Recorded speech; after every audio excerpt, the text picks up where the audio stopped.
Whoa. Sorry. You can bring it here. Let's put it on the floor here, some closer, if need be. Huh? Because I don't know where the optics is going to be take too long. What time are we going to? Does anyone know? It's supposed to start 9:45. Is he coming?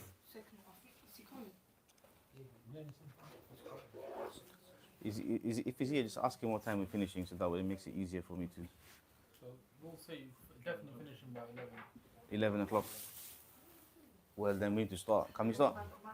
We can begin? Yep. All right, come on, let's begin then. Bismillahir Rahmanir Rahim. Allahumma allimna ma yanfa'una wa anfa'na bima 'allamtana wa zidna ilman wa amalan wa ikhlasan wa tawfiqan ya arhamar rahimin.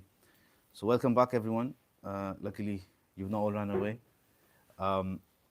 Having too much time off is seen as detrimental to one's learning. Ibn Khaldun rahimahullah says of the many reasons why students don't progress and meet the targets that they meet, one of them is holidays, taking too much time off.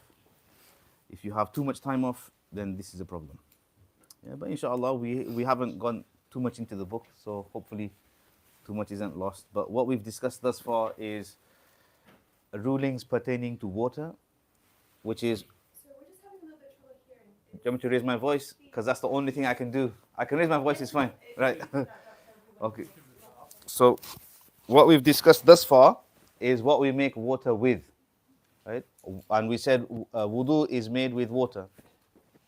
And we talked about different types of water. Thereafter, we started looking at the act of wudu itself, which for our purposes begins by putting the tap on or washing your hands first. But we saw that the author, like any other legal book of fiqh, will divide the activity of wudu into 5, or we can say 6.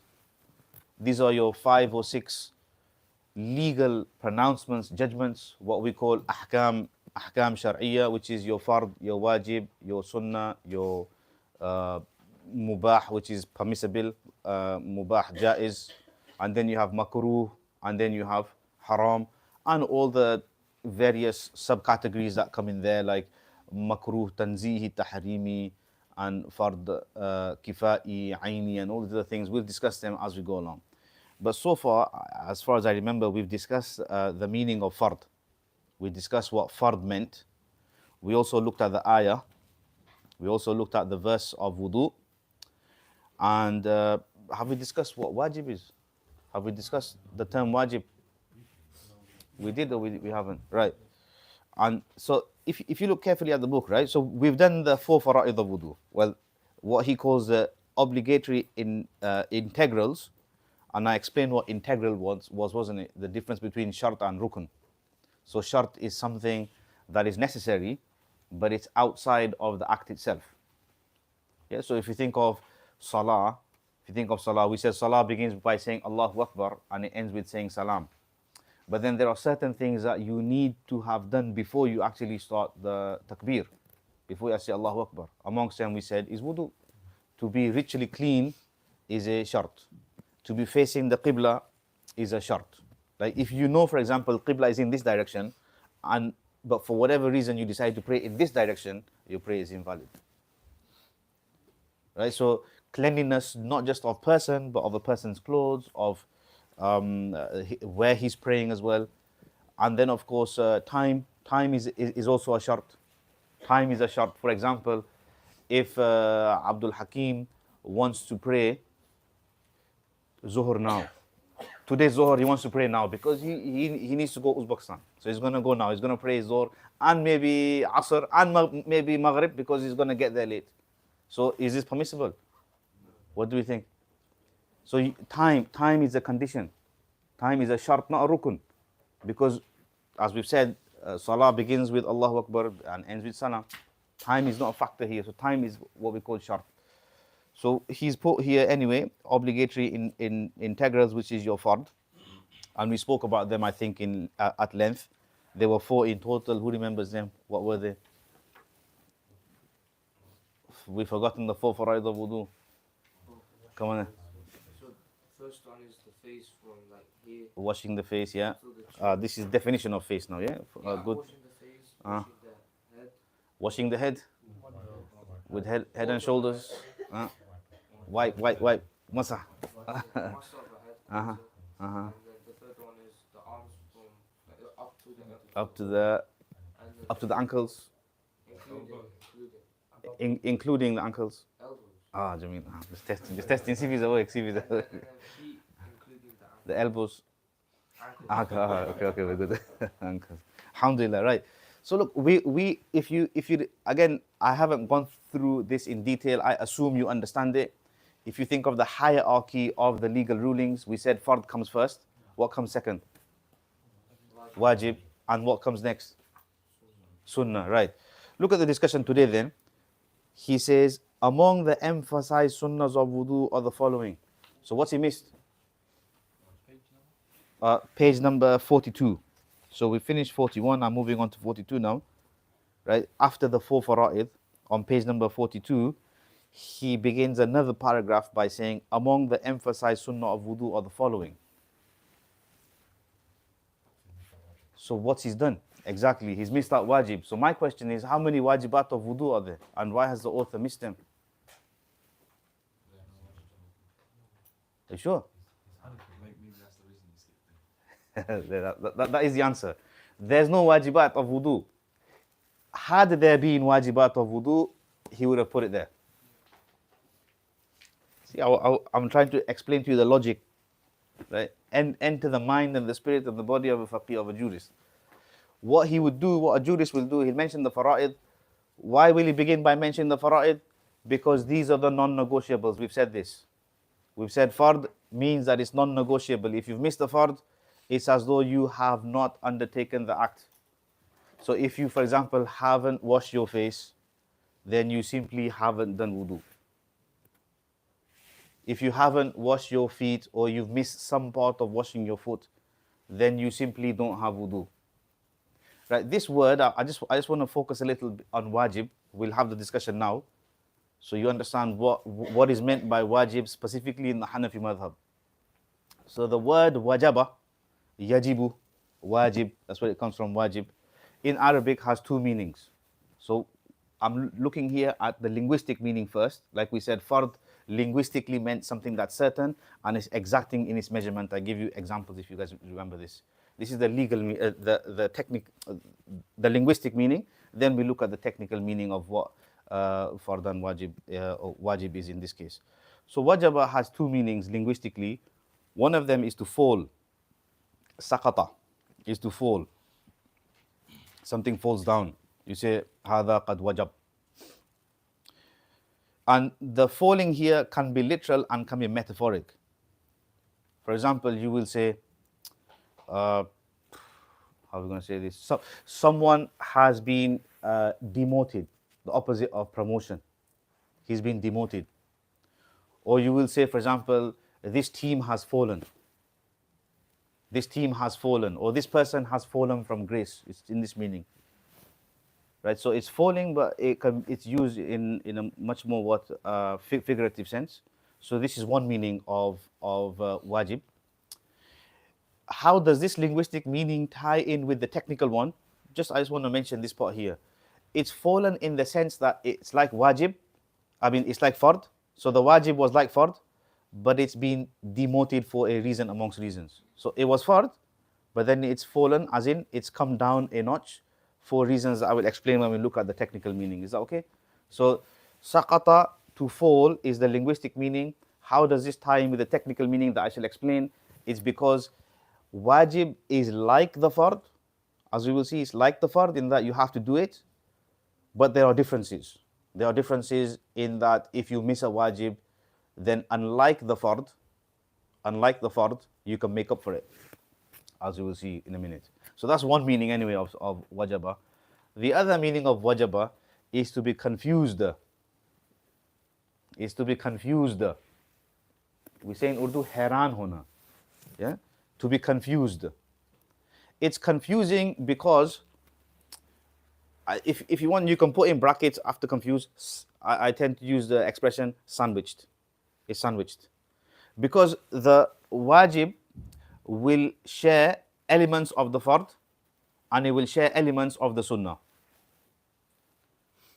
It's a hybrid in this sense.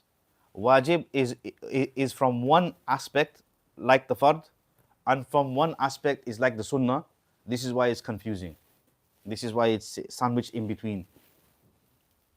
So you'll take the fard, you look at the sunnah, and in between it, you've got this thing called the wajib, which is part sunnah, part fard. This is the second linguistic meaning. Are we okay with this? Right.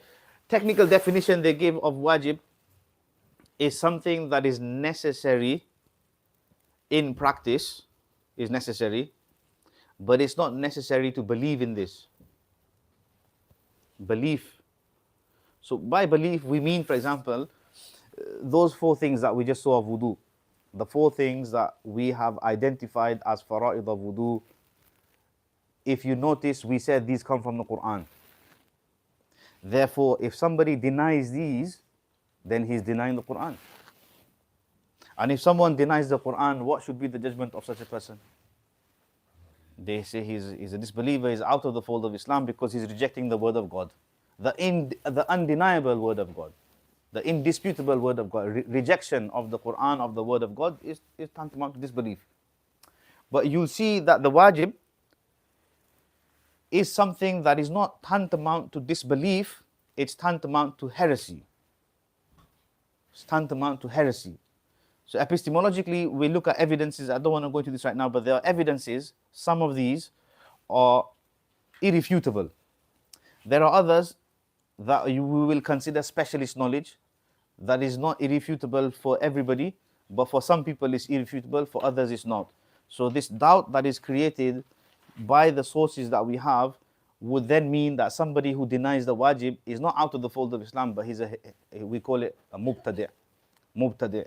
Mubtadi' means someone who's a heretic, somebody, bid'ah, yes, it's a bid'ah. To deny a wajib is bid'ah.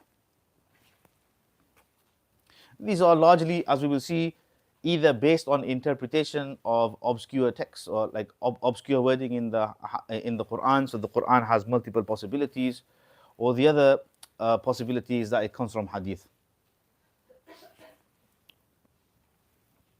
Yeah, but for our purposes, for the purposes of fiqh, just remember this: if somebody misses a wajib, it doesn't mean the act is invalid. There are always ways to make up for it. Through kafara means atonement, yeah, through some form of compensation. Some form of compensation. So for example, in wudu we don't have any wajibat, yeah? We said in wudu there are no wajibat. But let's take salah for example. We will see in the chapter of salah that if somebody misses a wajib, you can compensate for this by making the sajda to sahu, the sajda of mistake, the sajda of error. So you made a mistake. What's the mistake here? You missed the wajib. So you can compensate for this by making 2 extra sajdas at the end. Likewise, take hajj. In hajj, there are 3 fara'id. There are 3 fard of hajj. Wearing the ihram, spending time in Arafat, and the third is to make tawaf ifada, aka tawaf ziyarah. You miss any of these 3, there's no hajj. You'll have to come back the next year. But if you have done something other than this, for example, you miss pelting the shaitan, father and so on. There's a bunch of things that we'll talk about. In other words, you missed a wajib or you missed anything other than this, chances are you will be paying dam. Dam means you sacrifice an animal, or if it's a minor mistake, then you have to simply pay some sadaqah. You'll pay some sadaqah. So what am I saying again? The idea is that if you've missed a fard, you don't have the act is invalid, you need to do it because it simply hasn't taken place. It's like if I say to somebody, close the door, and he closes almost most of it, but he leaves, let's say, 4 inches open. Has he closed the door? Nah. So somebody has done all of the fara'id except for washing his toes. Like he's washed his foot, but he hasn't washed his toes. then it's as simple as this, that you haven't done the act. But with a wajib, if you miss a wajib, like I said, you can compensate for it. And how you compensate for it, differs on the act itself, differs on the ritual. But this is the key thing you want to take away from this. Is that okay? Come on then. So we've discussed the wajib. Now let's look at the sunnah. The sunnah is a difficult category to discuss. Primarily because there's so many widespread understandings of them that we might need to unpack this. And it's very important. So one question about wajib. Huh? You see, faraid comes from Quran. What does wajib? Wajib also comes from the Quran, but it's ambiguous wording. Number one, or it comes from the hadith. One of these two. Like, I'll give you an example of this, since you're asking this, right? The ayah of the Quran said, wash your faces. Is everybody okay with this? The ayah of the Quran says, wash your faces, فَغْسِلُوا وُجُوهَكُمْ. The question is, what is the face? What is the face? What's the definition of the face? Now you saw we as the Hanafis took the definition that is from what? From your forelock over here, from the top of the forehead, the hairline, down to the bottom of the chin, from one earlobe to the other earlobe. Yeah, this is the definition of face. But you'll see, for example, for Imam Malik, radiallahu ta'ala anhu, this area that I told you before, just after the beard, right? There's this skin over here between the earlobe and this. This is not part of his definition of the face. But what's the basis of this? Language. So Imam Malik, when he says this area is exempt from the definition of the face, he does this based on language. Like I said before, it's based on language, this discussion. Will you make takfir of him now, saying he's rejecting the Quran? No. He has a legitimate interpretation of what constitutes the face. But now, for example, if you turn around saying, okay, if that's the case, I'm saying this here is the face now, this is the face. The question is there a basis for this in the Arabic language? Does anyone in the Arabic language call this wajh? Nobody calls this wajh. So there you go. So there's no basis for this.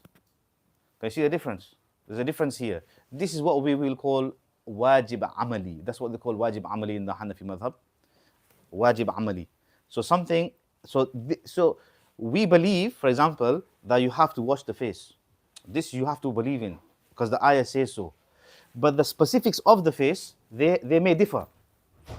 But you don't make takfir on somebody who isn't denying the Quran. There's an interpretation here involved. But is he denying the Quran? No, denying the Quran. So these are two different things here. Alright, come, let's look at the definition of sunnah very quickly.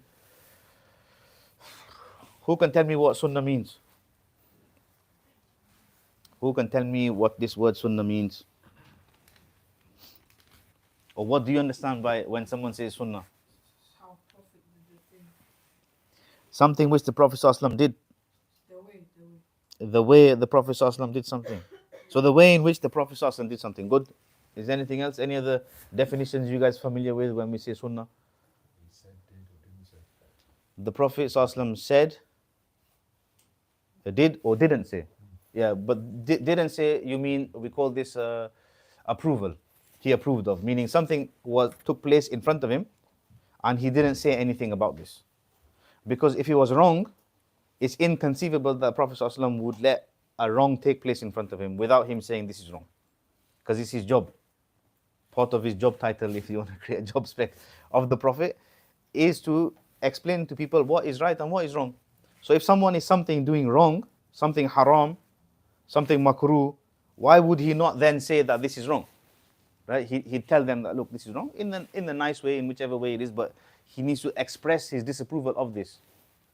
So the lack of disapproval is what we call tacit approval. Yeah, taqreer. So this is the definition of sunnah.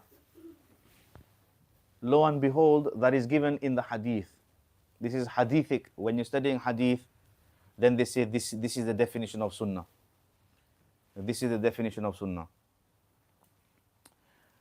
Let's go back to what I've been doing until now. Look at the linguistic meaning, look at the technical meaning, and then we look at what we need to look at over here.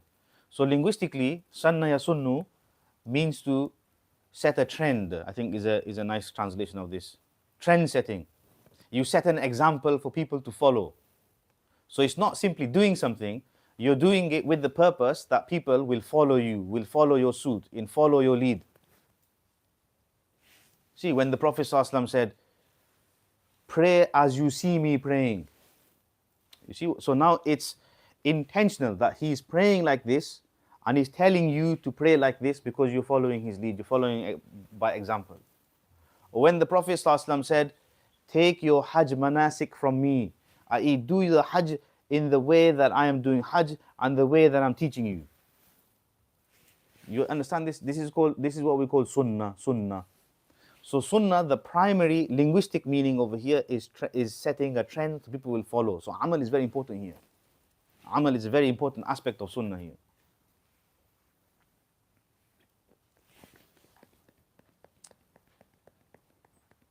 Okay, in the Hanafi madhab, we have a stricter definition of sunnah.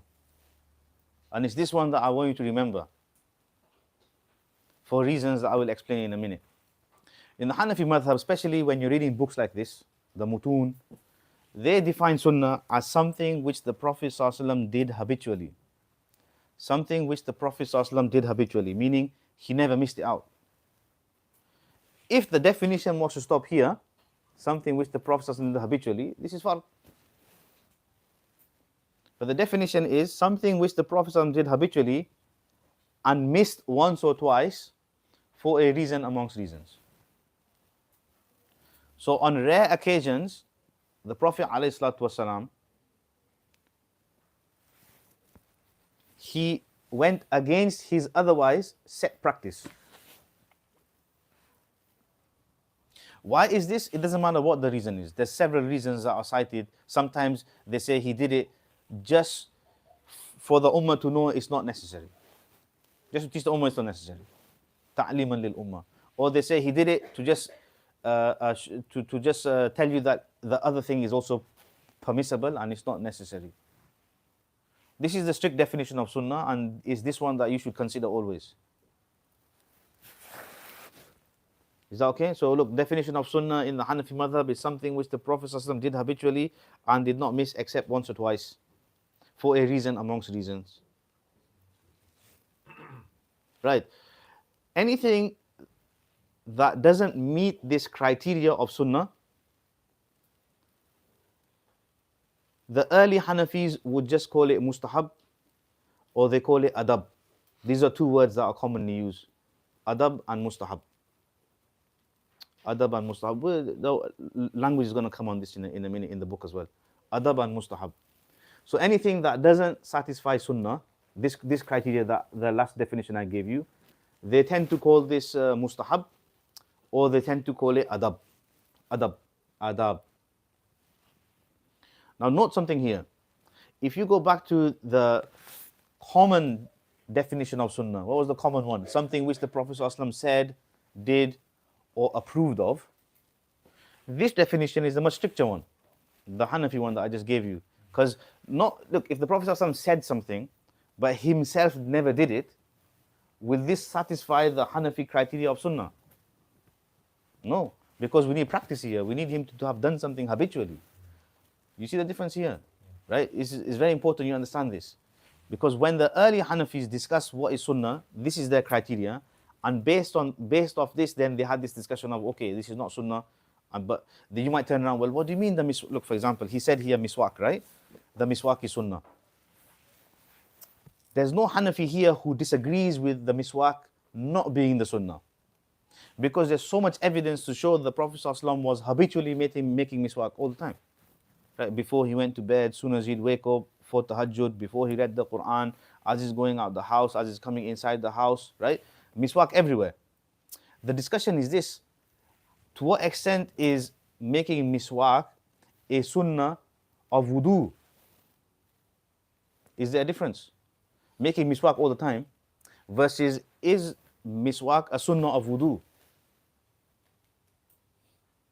So here, what will the Hanafi do? The early Hanafis, they look at all the narrations that mention the Prophet ﷺ's wudu, and they don't find it.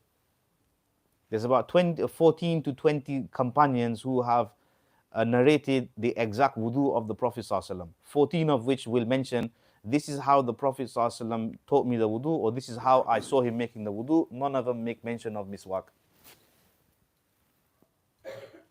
But there is a qawli hadith.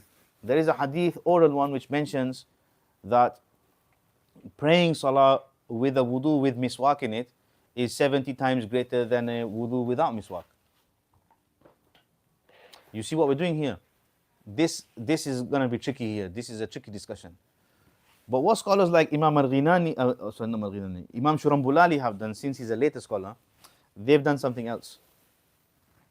That category that we call mustahab, amongst the early Hanafis, he has retwigged this as by saying, oh, this is sunnah ghair muakkada. So you know that you guys may be familiar with maybe another taqsim. It's a later taqsim that comes, a later classification in the Hanafi madhab between sunnah muakkada, ghair muakkada. That's basically what it is. So sunnah muakkada is the strict definition of what the early Hanafis would have considered sunnah. Everything else they said, well, this is not sunnah. But the later Hanafis came along and said, actually, this is sunnah ghair muakkada. So muakkada in Arabic means emphasized. Emphasize sunnah.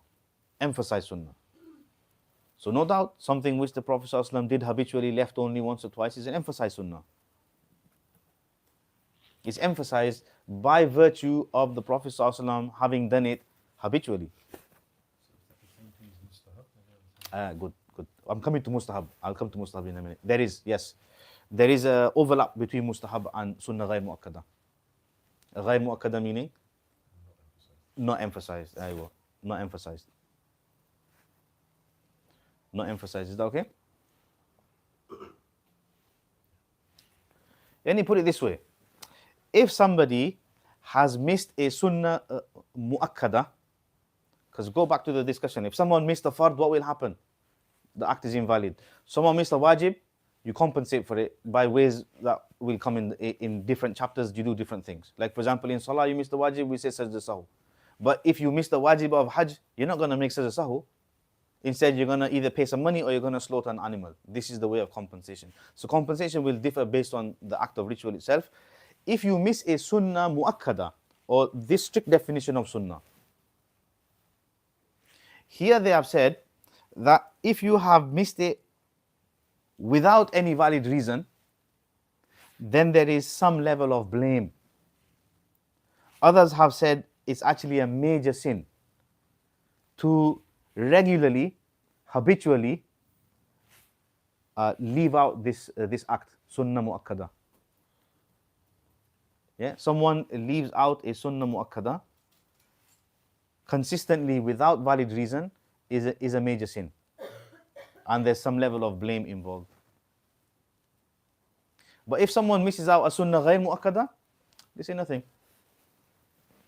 Someone misses out a sunnah ghair muakkada, they'll say that he's missed out on reward. This is what they'll say.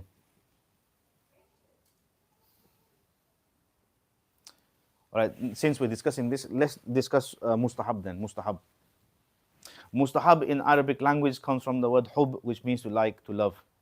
Mustahab literally means something that is liked, an act which is liked.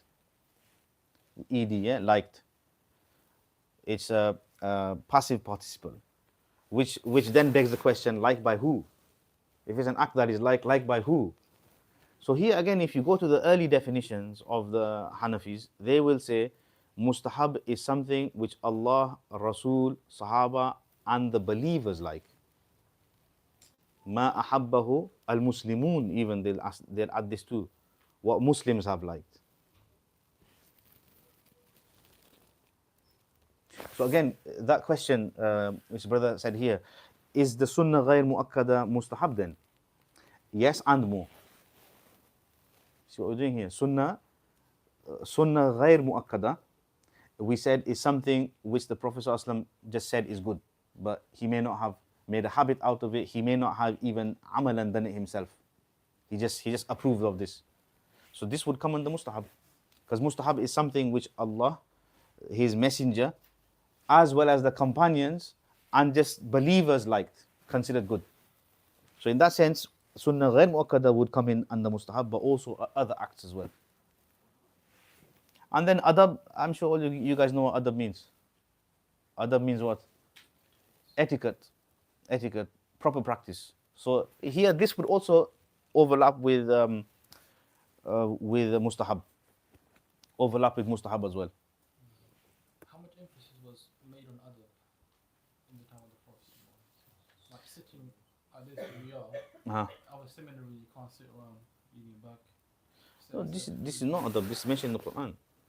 To make a circle and to make space for everyone. So this is not, it's beyond adab. The emphasis of adab. Yeah, this is a big question. See, this is something our teacher used to always tell us. Our teachers would say that the elders, they did things because it was adab. Yeah? So they'll say, oh, it's adab, I have to do this to get extra reward. And what do? We leave things because it's adab. So we obey adab. You understand? Yani the elders would do things because it's sunnah. Allah is sunnah, so we got to do this. So they made sure that they were practicing everything to the letter, to the digit, as much as they could. And here what we're doing, oh, this is only adab, or this is only sunnah, this is only sunnah. So what's the issue here? And we're just focused on what? The wajibat and the fara'id. Key difference here. And the chances are, if somebody is deliberately missing the sunan, deliberately missing the nawafil and the mustahabbat, deliberately, without prior reason, it will mean that his fara'id and wajibat are weak. He'll become lax. He'll become lax in his fara'id and wajibat. But if somebody is strong in his sunan and nawafil, chances are that his fard and wajib are good. And if there's any weaknesses, they're compensated by these. You see, Abdul Karim, what I'm saying here? The example I'll give you is, let's say somebody had to run a 5-mile marathon or 5-kilometer marathon. In his training, how much do you think he should run? 2 miles. Every day he's going to run 2 miles for his training. Or should you say, actually, he should be running 20 miles? Because if he runs 20 miles in his training, then when the marathon day comes, then running 5 is easy. It's very easy. Running 5 is a walk in the park. What's 5 now? It's nothing. Same thing here. Same thing here. People who are able to pray their sunan, their nawafil, will make sure that their fara'id are fine. Those of you who are fasting throughout the year will find Ramadan relatively easy. But if you've not fasted throughout the year and you've not been praying throughout the year, now the fasting is a huge burden. It's a test. It's almost like a health test. You know, your yearly, your annual checking, right? Your health check. So if you fast throughout the year, if you're fasting your Mondays and your Thursdays, the 13th, the 14th and the 15th, you're doing all of this, then actually it's quite liberating Ramadan, because you're not doing it by yourself now. You've got everybody else doing it. You're doing it everybody else. If you're praying tahajjud by yourself every day, Taraweeh becomes more of a carnival. Alhamdulillah, there's nothing, it's easy, it's not difficult. But if you're not doing any of this, then yes, this is a struggle. Because this is like somebody who has to run 5-kilometer marathon, he has to run this, and all year round he's doing nothing, just eating takeaway burgers and chips. And now he has to go run. Come on, run now, run. I'm out of breath, I can't do this. This is essentially what's happening. This is essentially what happens. We okay with this? Right, so I've just gone through your ahkam khamsa. We've not done makruh haram. We'll probably do that when we get there. But for the time being, if you're interested in this discussion, the reason why I indulge you a little, one of the first books that you study of Salah is a book called Khulasa Kaidani. It's published, by the way, the Khulasa. The Khulasa Kaidani actually begins with this discussion. What is fard, what is wajib, what is sunnah, what is mustahab. In fact, I might have a copy at home in English. It's been translated recently. I'll just send you a picture of that.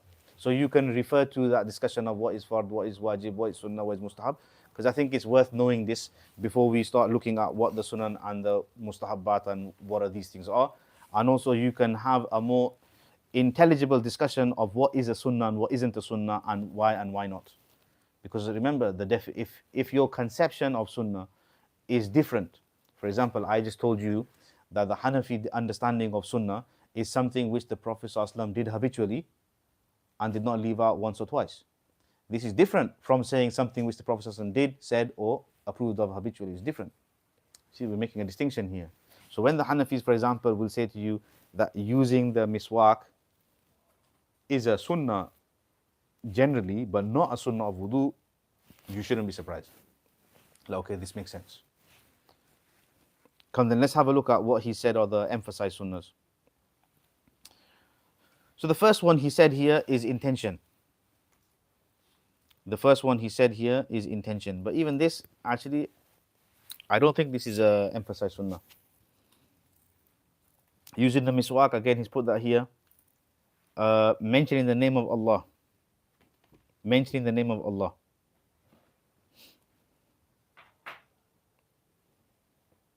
Do we understand what this means? Mentioning the name of Allah. It's like saying Bismillah before wudu. But mention the name of Allah means to say anything that has Allah in it. So you can say Inna Lillah, you can say Subhanallah, you can say Alhamdulillah, anything, this is considered Sunnah. But like I said, if you're taking that meaning of Sunnah, then it's slightly difficult. In the Hanafi madhab, they've actually preferred one, is Bismillahi al-Azim, walhamdulillah ala din al-Islam. It's in footnote number 58. This is the one that they recommend. Washing the hands up to and including the wrists in the beginning of wudu, this is sunnah. This is considered sunnah because the hands are what you're going to be using for the rest of your wudu to wash your body parts. So it makes sense for you to begin with this.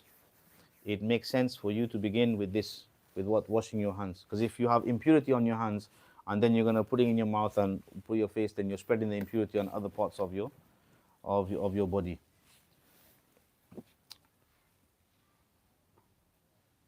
Next. So tasmiyah and niyyah, is that verbally or? Good. So the tasmiyah would be verbally, but the intention does not have to be verbal, no. So we'll discuss this when we get to the intention of salah. The place of intention is the heart, is the mind. If you've got this, then you've got the intention. But vocalizing this is also permissible. Vocalizing a person's intention, the way that you hear the elders doing it in the mosque.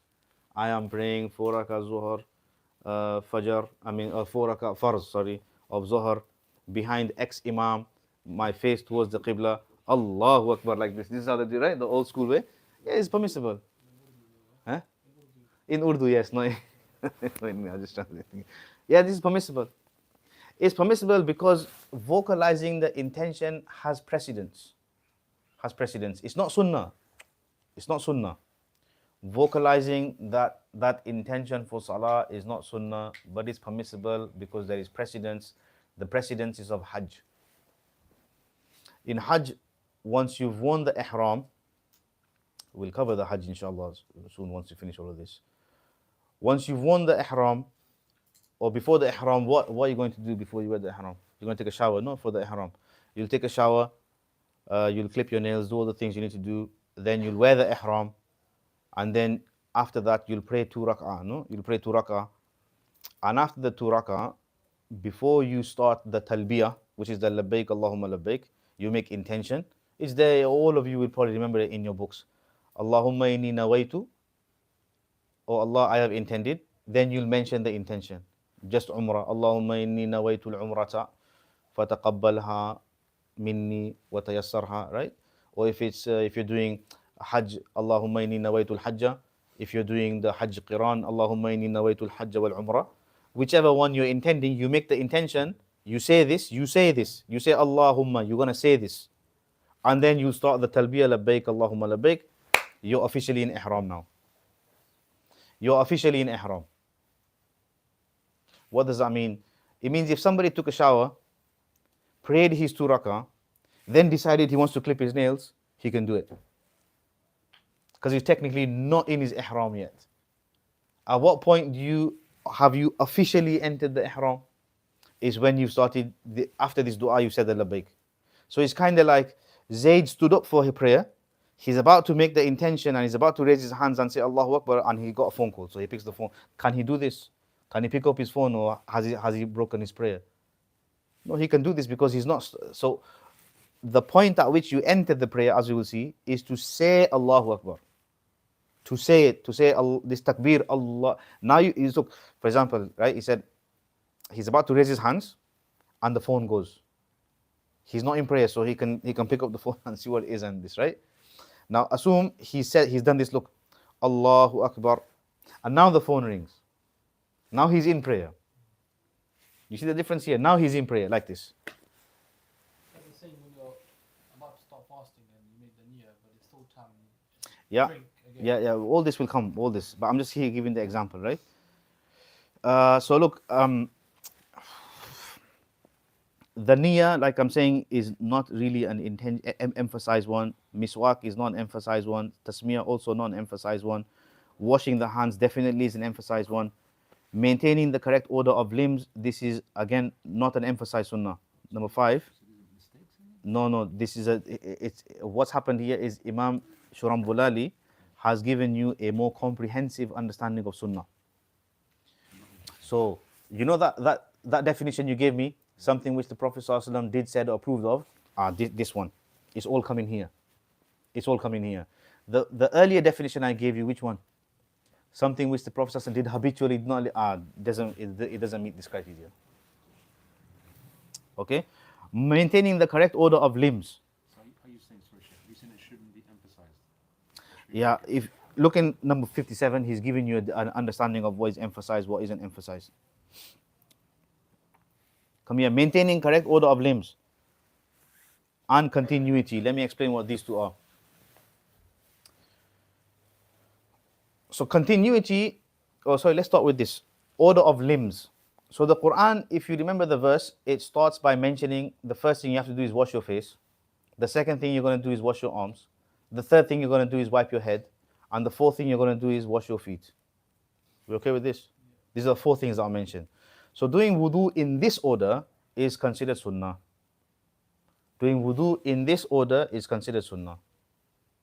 Are we okay with this? Yeah. The reason for this, why it's sunnah and not fard.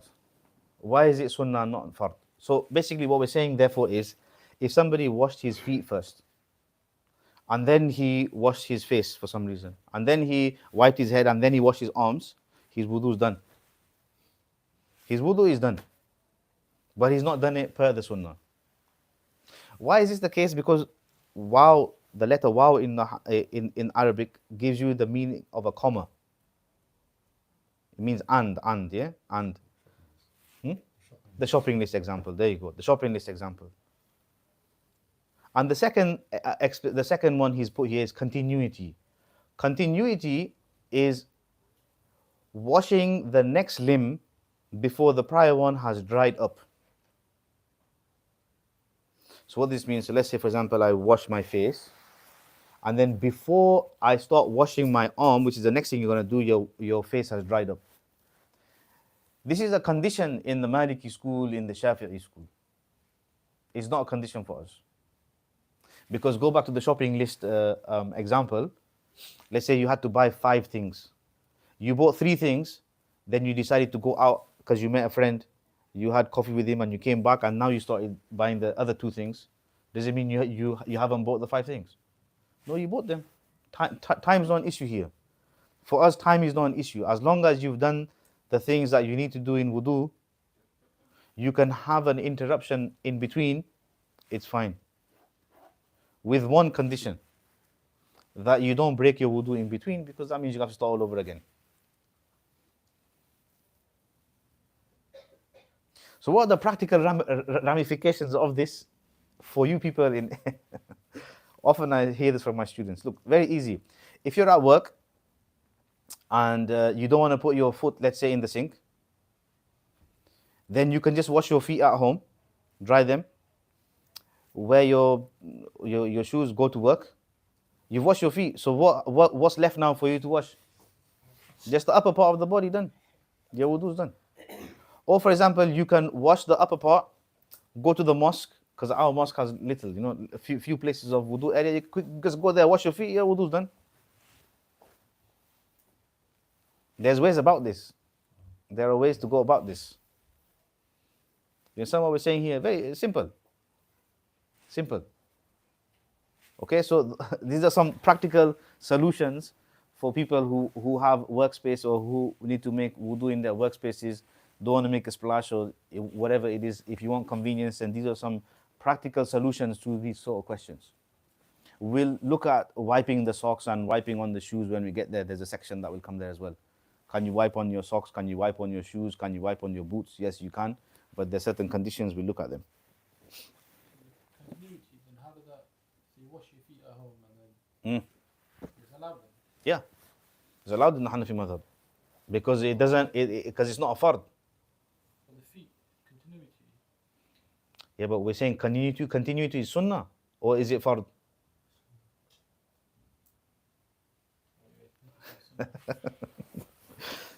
Yes. Come on. Right, one thing. Does that mean that if you do that repeatedly, because it's an emphasized sunnah? Yeah, but you what did miss we it? say? Is there an excuse here? Like, are you doing this for leisure? Okay. Or are you doing this for leisure Yeah. because you can? Is that why you're doing it, or because there's a practical need over here? Okay. And I would assume you're doing this just whilst you need to pray at work. Like, you're not going to do it at home, or you're not going to do this at home. Not that workspace. You're gonna regularly just pray the fard of the zuhr Uh-huh. and miss the sunnahs. But you, Yeah, again, you same. have the, Yeah, because you've got a valid reason here. but it's regularly.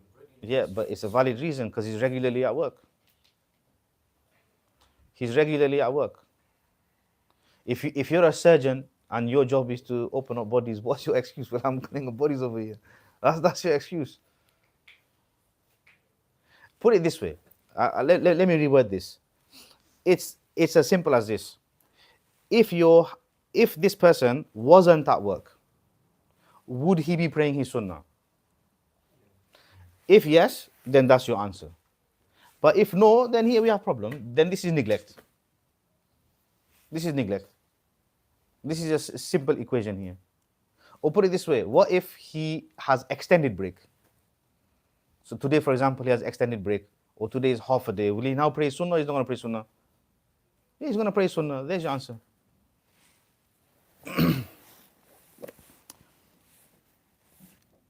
Right, so look, washing those limbs that are washed 3 complete times. So this is another sunnah, is to wash all the limbs that need to be washed 3 times and not once. Number 8, rinsing the entire mouth 3 times. Same as all these things. So rinsing the mouth, we spoke about this, right? Is taking water inside the mouth and then rinsing it.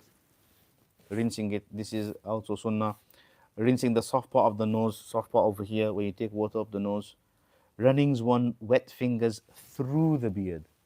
This is if you have a thick beard. Then running one's wet fingers through the beard. Because the inside of the beard is not necessary to wash. I don't know why he's not brought discussion here regarding the beard. Maybe he'll bring it. If he doesn't, then I'll look at this again. We'll look at the beard if the discussion doesn't follow on this. Runnings one's wet fingers in between the fingers and the toes. This is number 11. Remember, this is sunnah when? It's sunnah when you know for certain that the areas in between the fingers and the toes are not dry. Because if they're dry, then it's fard. You need to make sure water has gone past them. We said this, right? It's if you leave any part dry, then you've missed the fard. If you miss the fard, then there's no wudu. So how can this be sunnah? This is fard. But assuming that water has passed through, you're certain of this. So you, for example, you dipped your foot in a bucket of water. What's the chances of water not have gone through your toes now? Of course they've gone. Or you put your foot under a tap, and you physically spaced out your toes, right? You physically could do this. So water has gone through now. If you're in doubt, then you need to remove that doubt by making sure water has gone through. But assuming that he's made sure that water has passed through without running his fingers, now running your fingers is sunnah. Is sunnah mustahab. Starting with the right limb. Right, number 13 is rubbing.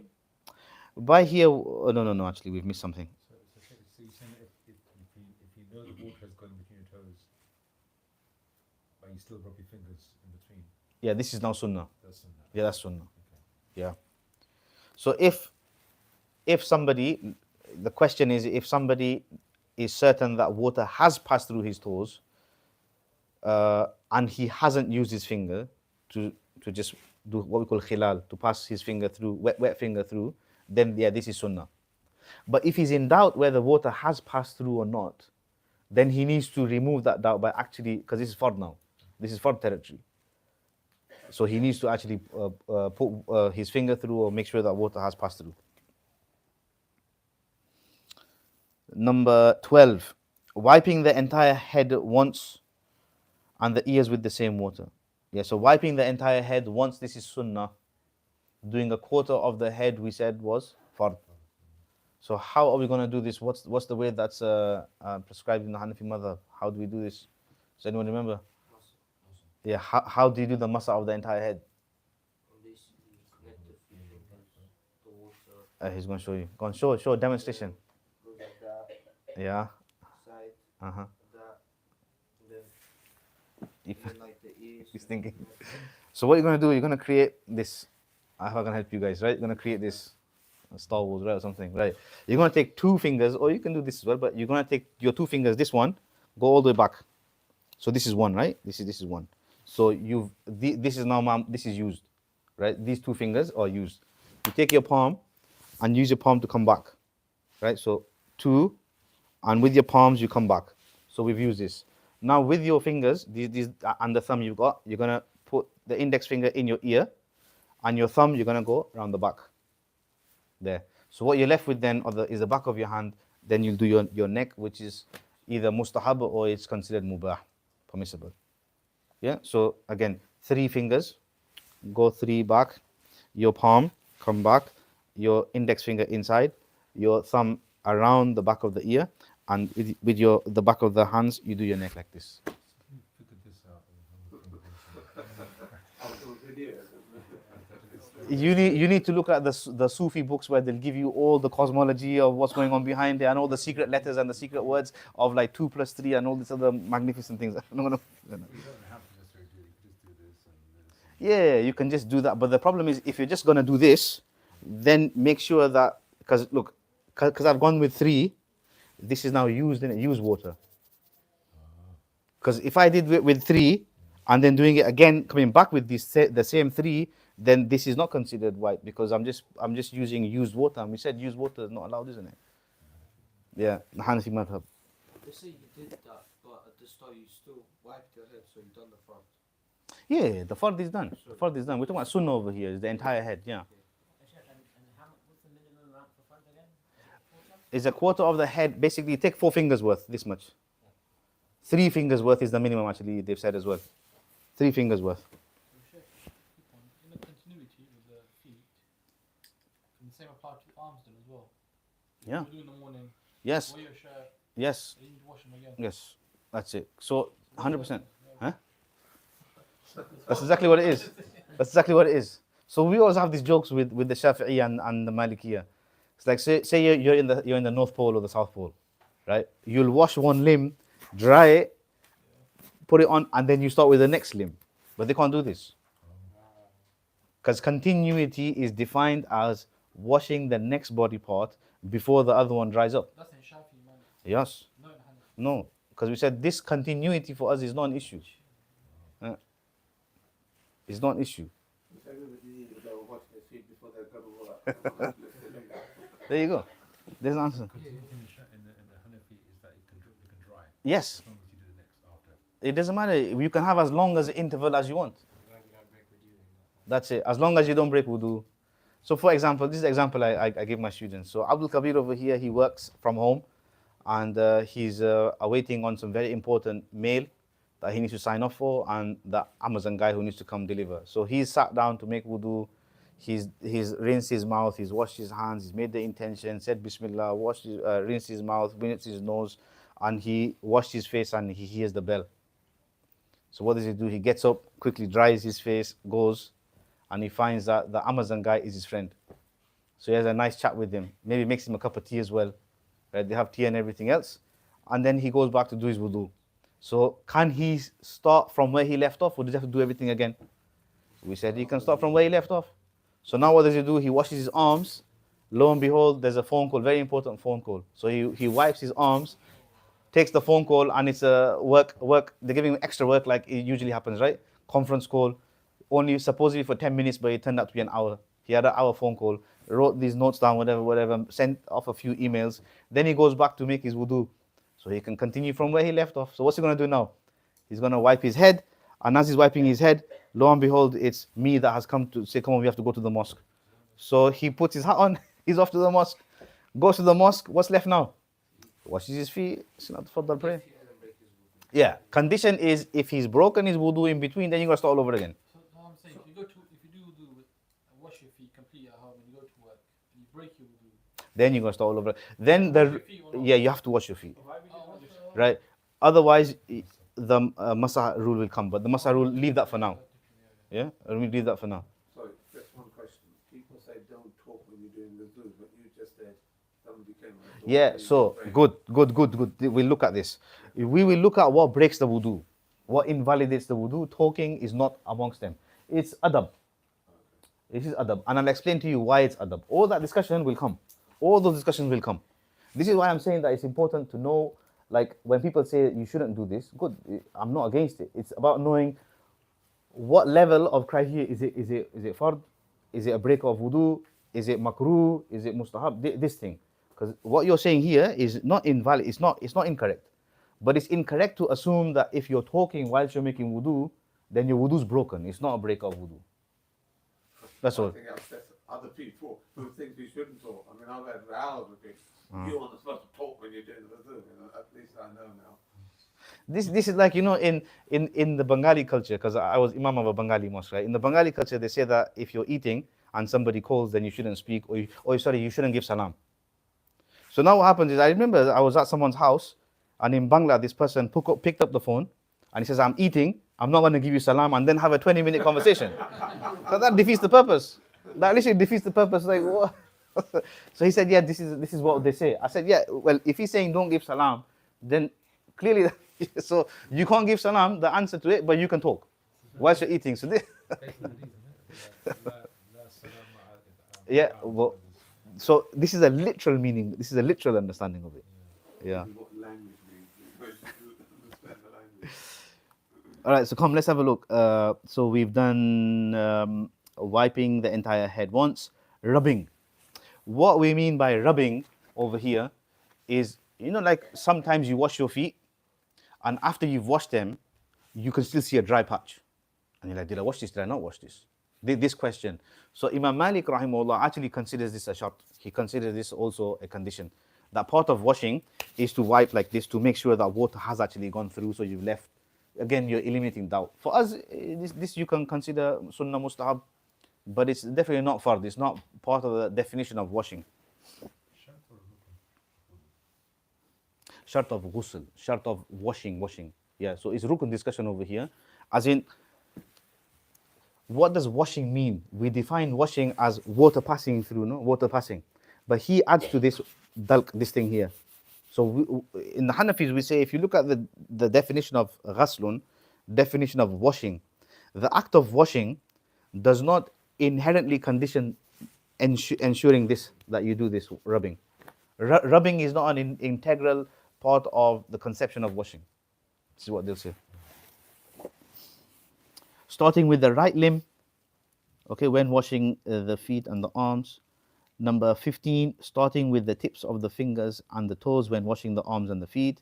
Number 16, starting with the front of the head when wiping. So you start from here and not from the back. Number 17, wiping the back of the neck and not the throat. Like I said, this is a mustahab or sunnah ghair mu'akkad. I know he's put all these under emphasized, but some of these actually not emphasized.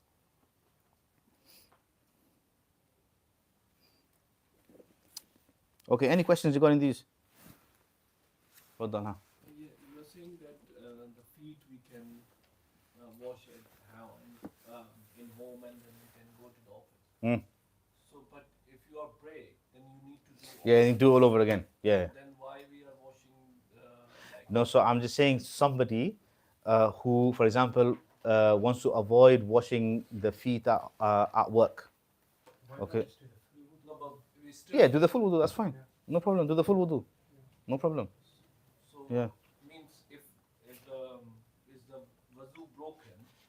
Yeah, if the wudu is broken, then he needs to do everything again, unless, as I said, there's a discussion we're going to have regarding the socks, the leather socks or the boots. The skin. Yeah. This discussion will, yeah. Socks. Then you can. Yeah. A question in the back there.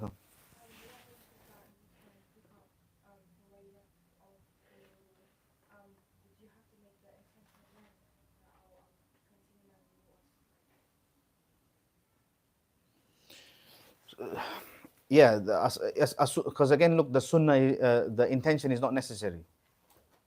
Okay, the intention is not necessary.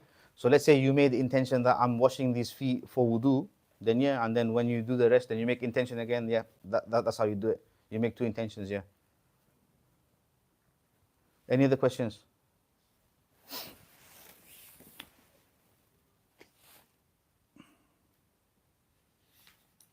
All right, if we can we just quickly read to the etiquettes as well?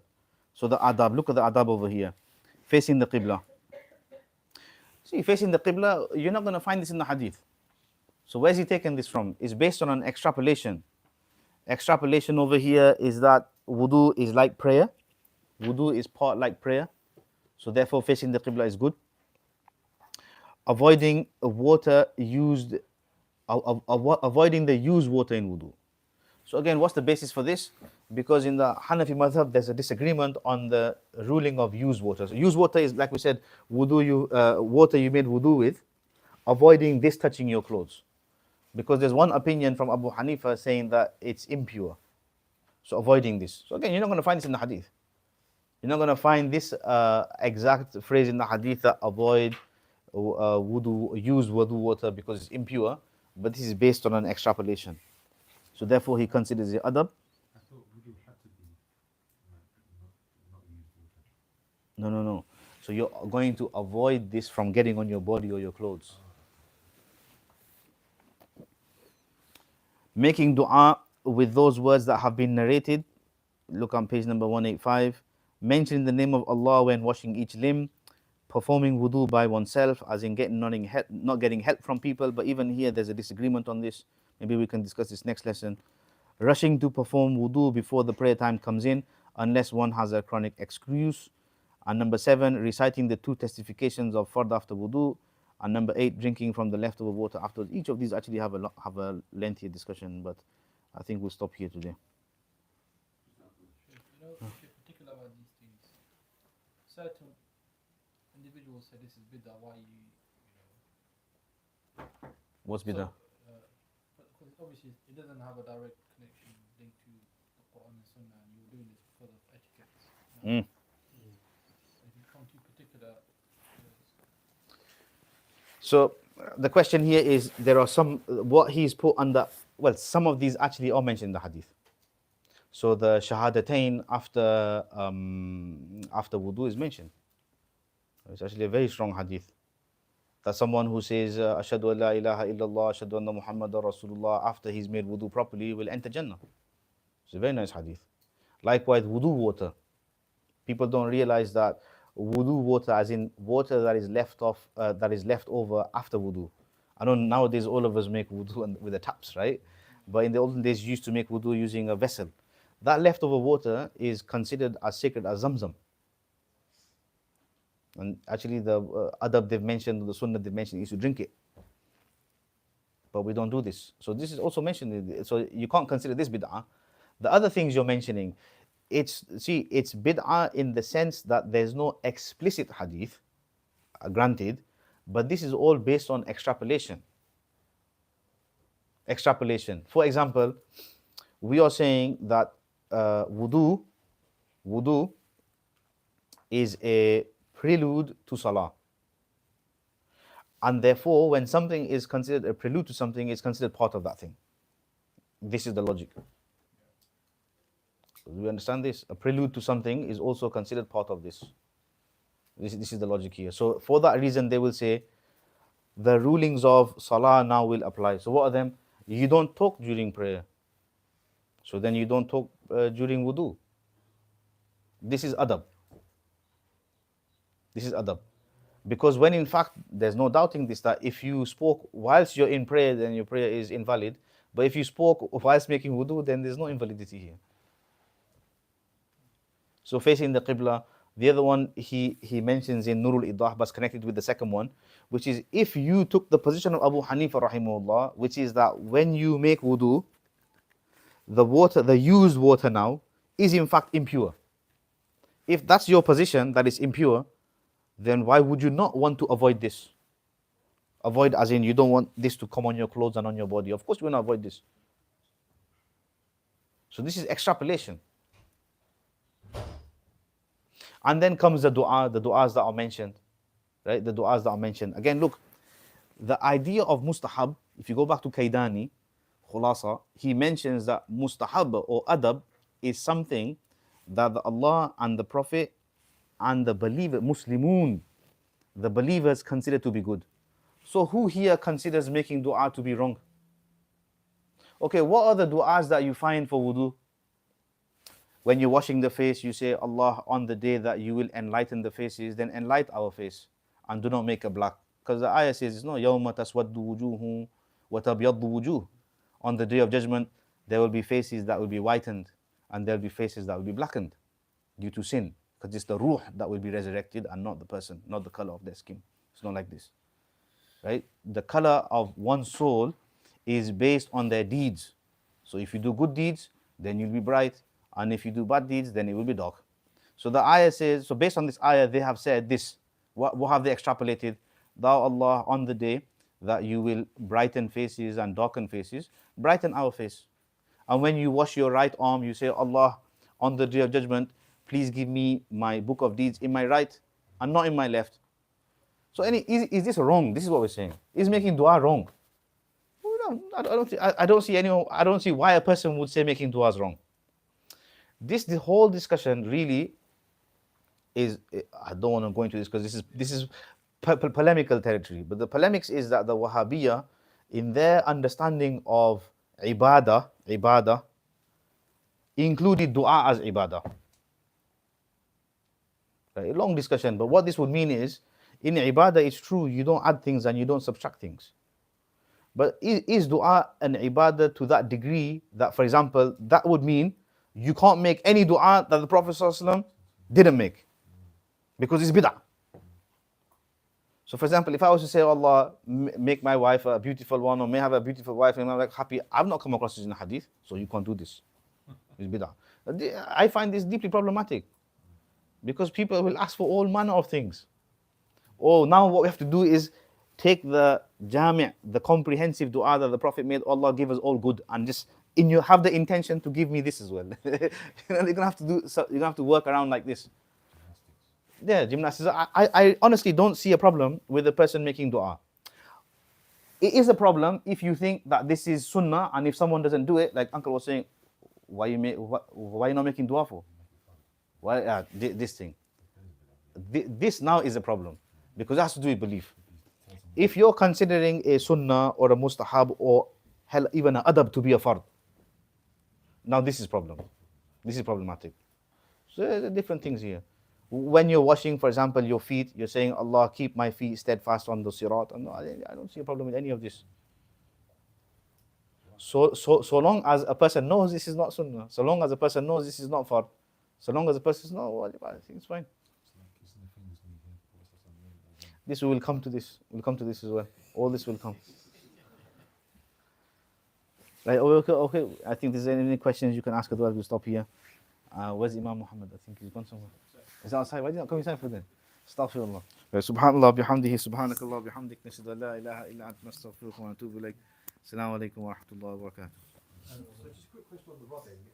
So I'm clear that it's not mandatory, but I was told that it's recommended that you fulfill the condition that if you're going to be doing the foreign element of it, it's recommended to rub so that every part of it is wet. To ensure that no area is left dry. Yeah, to that extent it's fine. Yeah. So just the foreign element as opposed to just the part. No, it's not fard to do that though. Okay. It's not fard to wipe. I mean to rub your body parts like this. For the foreign element, No, elements of it. no, it's not. So, Inshallah, we'll reconvene at 11:30 inshallah, so 10 minutes. Sheikhna. Just get the teas inshallah and see what's on. What time was it finished?